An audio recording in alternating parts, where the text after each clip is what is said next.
अस्सलाम वालेकुम। आप देख रहे हैं के न्यूज एचडी। मैं हूं हारिस अली शाह गिलानी। चलते हैं आज की अहम खबरों की तरफ।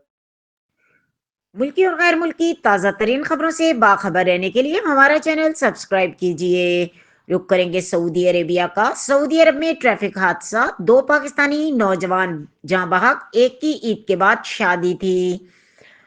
सऊदी अरब के दारुल हुकूमत रियाज में होने वाले ट्रैफिक हादसे में दो पाकिस्तानी नौजवान जहां बहक हो गए।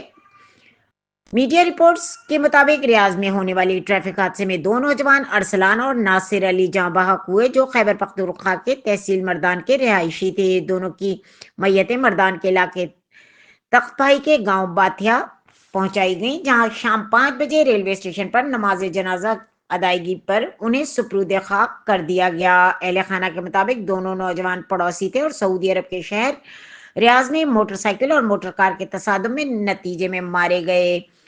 अरसलान की ईद के बाद शादी तय हुई थी और घर में इसकी तैयारियां जारी थी, लेकिन खुशी गम में बदल गई। वो दोनों गहरे दोस्त थे और गुज़िश्ता 4 सालों से रियाज में मेहनत मजदूरी के सिलसिले में मुकीम थे और ईद उल फितर को घर आने वाले थे। नौजवान की हादसाती मौत पर इलाके की फिजा सोगवार, जबकि वालिदैन गम से निढाल हो गए।